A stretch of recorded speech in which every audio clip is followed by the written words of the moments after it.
여러분, 역사를 보존한다는 게 대체 뭘까요?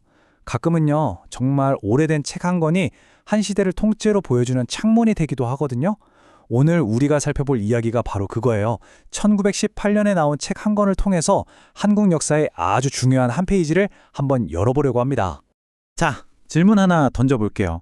하나의 혁명을 어떻게 보존할 수 있을까요? 여기서 혁명은 거창한 게 아니고요. 20세기 초에 한국 장로교회가 겪었던 그야말로 폭발적인 성장을 말하는 거예요. 이 엄청난 변화의 순간을 어떻게 기록하고 또 후세에 남길 수 있었을까? 이게 당시 사람들의 큰 고민이었던 거죠. 그리고 바로 그때 한 사람이 책 한 권으로 그 어마어마한 일을 해내려고 합니다. 오늘 이야기의 주인공은 바로 이 책, 종로교회사 전위집이에요. 이름이 좀 어렵죠? 쉽게 말해서 100년이 넘는 시간 동안 한국 기독교라는 신앙운동의 모든 순간을 고스란히 담아낸 그런 타임캡슐 같은 책입니다. 자, 당시 상황이 어땠는지 한번 상상해 보세요.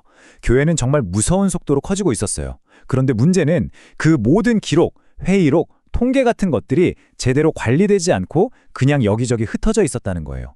이대로 두면 어떻게 될까요? 그렇죠. 소중한 역사의 조각들이 그냥 그대로 사라져버릴 위기였던 겁니다. 바로 그때 한 사람이 이 거대한 과업에 뛰어듭니다. 뭐랄까, 마치 역사의 탐정처럼 흩어진 기록들을 하나하나 찾아 나선 거죠. 바로 과관련 선교사, 본명은 엘렌 T. 클라크라는 분입니다. 1902년에 한국에 온 미국인 선교사인데요. 그냥 선교사일 뿐만 아니라 학자이자 교육자이기도 했어요. 그래서 누구보다 먼저 이 문제의 심각성을 딱 알아차린 거죠. 그리고 이 방대한 자료를 정리하는 엄청난 일을 놀랍게도 혼자서 다 해냅니다. 정말 대단하죠? 과관련 선교사가 왜 이 일을 시작했냐, 그 동기가 아주 명확해요. 그냥 방치돼서 굴러다니던 역사 기록들을 보고 이건 아니다, 이대로 두면 안 된다 라고 생각한 거예요. 그 가치를 알아보고 이걸 체계적으로 정리해야 한다는 사명감을 느낀 거죠. 진짜 시대를 앞서간 해안이 아니었나 싶습니다. 자, 그럼 이제 이 과관연이라는 인물에서 그가 만들어낸 결과물, 바로 그 책으로 초점을 한번 옮겨볼까요? 도대체 이 장로교 회사 전이집이란 책은 뭐고 안에는 뭐가 들어있는 걸까요? 이 책은요, 그냥 옛날에 이런 일이 있었답니다 하고 써놓은 역사책이 아니에요. 그게 핵심입니다. 교회의 모든 공식 문서, 회의록, 통계자료, 이 모든 걸 그냥 하나로 다 모아놓은 거예요. 그러니까 말 그대로 당시 교회의 운영 매뉴얼이자 미래를 위한 청사진이었던 셈이죠. 자, 안에 뭐가 들었는지 좀 더 자세히 볼까요? 와, 이 표를 한번 보세요. 스케일이 정말 어마어마하죠. 그냥 교회가 어떻게 발전했는지에 대한 이야기뿐만 아니라 총회나 각 지역 노회의 공식 회의록, 심지어는 당시 모든 목사와 임원의 이름, 그리고 교회 설립 통계까지. 그야말로 초기 한국 장로교회의 A to Z 모든 걸 담고 있다고 해도 전혀 과장이 아닙니다. 근데 이 책이 진짜 대단한 건 바로 이 부분이에요. 얼마나 치밀하게 만들어졌는지 알 수 있거든요. 책 맨 앞에 있는 우리가 아는 그런 일반적인 목차가 있고요. 또 책 중간중간에 훨씬 더 자세하고 세분화된 그런 상세 목차가 또 있어요. 이게 뭐냐면 마치 거대한 도서관에 갔는데 전체 안내도도 있고 각 서가마다 또 상세 안내도가 붙어있는 거랑 똑같은 거예요. 원하는 자료를 정말 정확하게 찾아갈 수 있도록 설계한 거죠. 와, 이 정성 좀 보세요. 정말 대단하지 않나요? 자, 이제 거의 다 왔습니다. 마지막으로 생각해 볼 문제예요. 100년도 더 된 이 낡은 책이 도대체 왜 오늘날의 역사가나 연구자들한테 그렇게나 중요한 자료로 여겨지는 걸까요?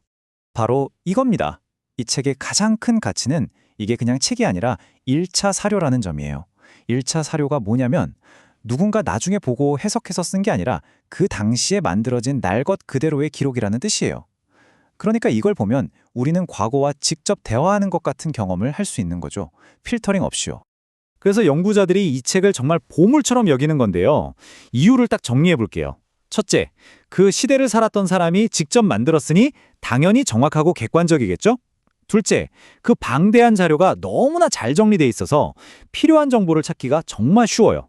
셋째, 이 기록들을 들여다보면 당시 기독교인들이 실제로 어떻게 믿고 살았는지 그 생생한 모습을 엿볼 수 있다는 거예요. 그리고 마지막으로 초기 교회가 어떤 규칙으로 어떻게 조직되고 운영됐는지 그 전체 그림을 한눈에 파악할 수 있게 해줍니다.